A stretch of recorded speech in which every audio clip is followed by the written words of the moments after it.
You can do it! What you're looking at right now isn't like electric foosball. It's a real game that people play. They bet on these horses digitally. And if they win, they win. And if they don't, they don't. And I think they just win like medals. That's crazy, right? Holy crap, I wish my TV could do that.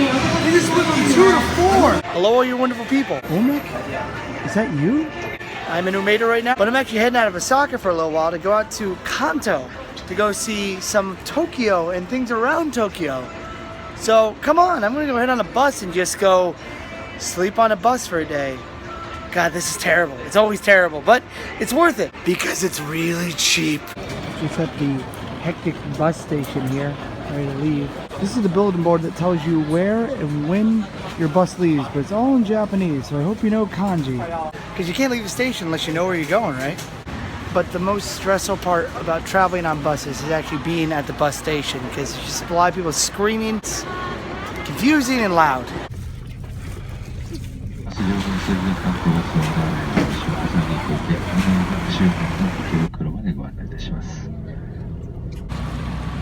One of the stops that we're at to go use the bathroom in the middle of the night.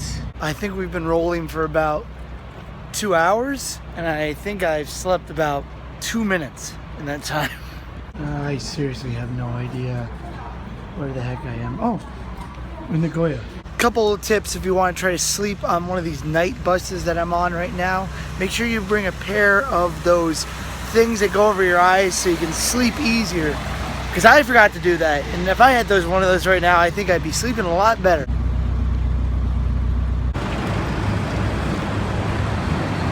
And just arrived in Yokohama. This is my second time in Yokohama, but I'm not going to be here for very long. I'm heading out to an island named Enoshima, which is famous for its cats.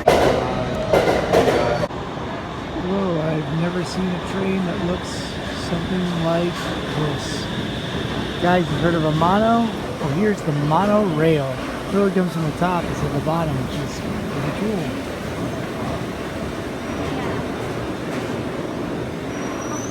Never seen a suspended monorail before. First time for everything. Holy crap, this is like a ride at Disney.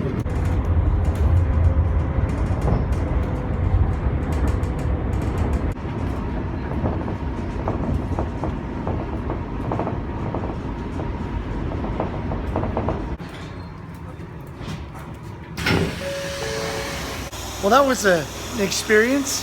Felt like a wild ride without Mr. Toad. This is the control panel that you would see if you were a conductor of one of these monorails.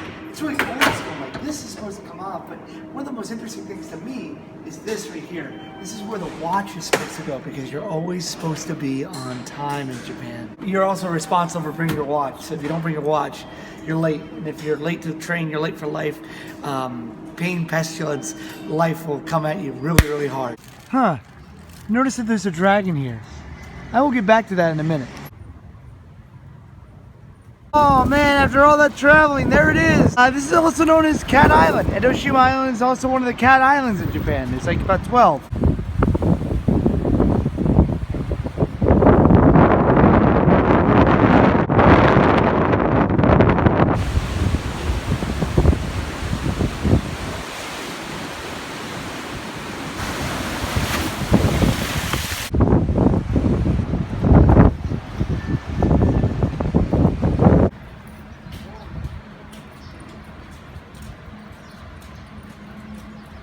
So this area is famous for dragons because there was a 5-headed dragon that lived in the area that tortured the primitive people, and the people were so sad. And then one day a water goddess heard their call and said, you know what, I'm really, really beautiful, and I'm going to show this dragon that I'm so beautiful he's going to fall right in love with me.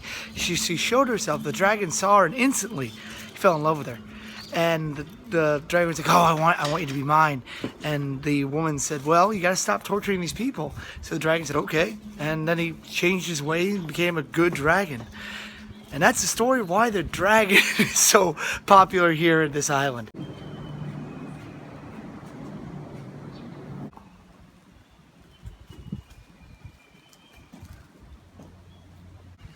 There's that water deity and the dragon that's pining over her, looking for her plum.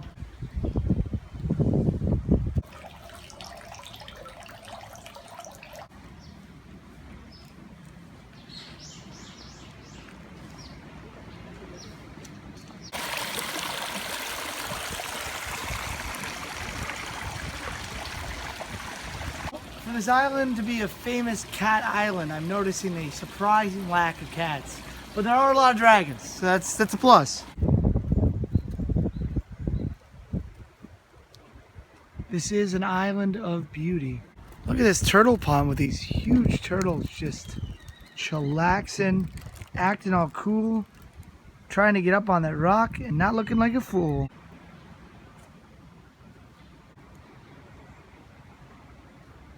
So this is the map. We're right here right now. I just have one question. Why do the dolphins have duck beaks? That big building right there is the sea candle, but it costs extra to go up and just see the ocean and the area around it. So I'm okay. But the place right next to it, the garden, has a really funny name. You may not be able to see with the font, but that right there is a K, so it's C-O-K-I-N-G. I'm 12 years old, and that's a joke. Oh, this guy came down to have a cocking good time, huh? Oh, I say.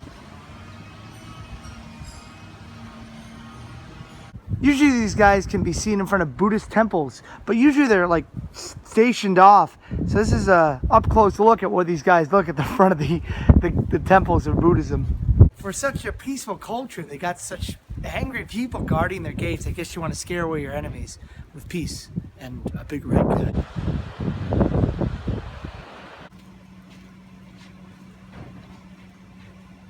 Wait a minute, this is the first cat I've seen. It's on a poster. Come on. The famous cat island does not disappoint. 2 cats on this island. Hey, how you doing, buddy?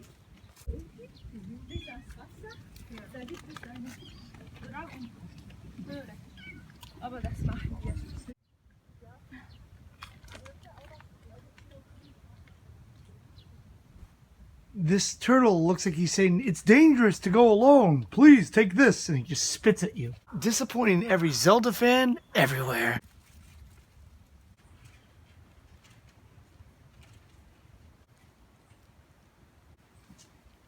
It's a love story. Now, since this island is known for a famous love story between a goddess and a dragon, this right here is the Bell of Love. Just like in Europe, in France, or in Prague, they have these lockets that's supposed to represent their love, that they're locked in here.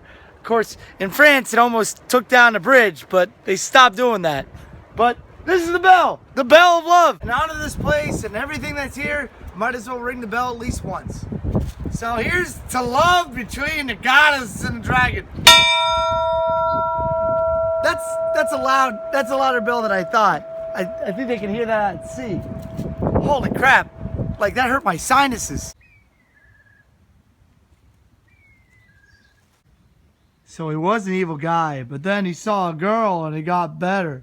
Hey man, don't worry, it's gonna be okay. Just assert yourself and everything will be fine. That's my bad dating advice to a dragon. Little shrine for the dragon inside this little cave that they made underneath the giant dragon. Three. If I didn't already see it, I'd be afraid of that dragon. If I was here in the middle of the night, that dragon was right there, I'd be pooping my pants. Almost said a different word. If the shrine for the dragon wasn't enough, there's actually a cave down here that has a dragon in it as well. I think technically this is going to be the first cave I've ever been in Japan. They don't have them out in Kansai.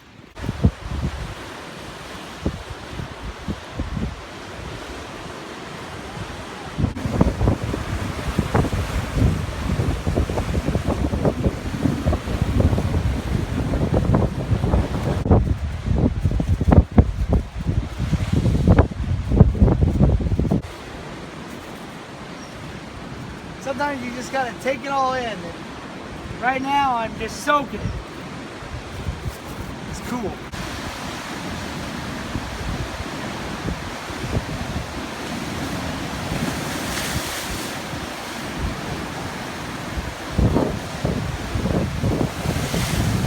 Now it's time to go in an old cave.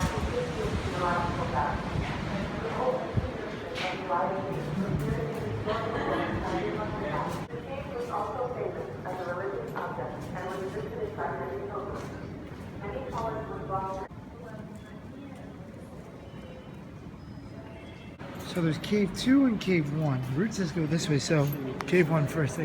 They give us candles like I'm Indiana Jones exploring the cave. That's so cool. Wow. Even though it's well lit, I think it's more thematic. I definitely think it's more thematic. Whoa. Watch your head here. Now this was converted into an old shrine. I think there's an air of spookiness that's added when you have the candle with you. Now Fuji's pretty far away, but there's a rumor that the end of this cave actually links up with an icy cave at the base of Mount Fuji. I love that you can hear the water dripping down to the top of the hill, just cascading on the supports that they have here. Like, it is a little bit of a low ceiling here. Low bridge, huh? Low bridge. Okay, it's time for cave 2. They did a loop-de-loop on you. You think you're going into the cave, but you actually come out that place and you're walking outside the mountain here. There's a naturally forming turtle stone right down there. It really does look like a loggerhead turtle just waiting in the water right there. Oh, well, it's a little more frightening. I don't think we get candles on this one though. Oh, speaking of that dragon, there he is. Right there. So the rumor is with this dragon, if you make a wish and you clap your hands twice, the dragon will take your wish in. My wish is to enjoy today. Ooh! Of course, that was a little bit of an easy wish, huh? And for something that's supposed to be kind of religious, it was pretty touristy. And that's basically Enoshima. It's a really nice little island, and if you happen to be in Tokyo, it's only about an hour away. So I highly recommend it. There's a lot to see, and it's beautiful in summer.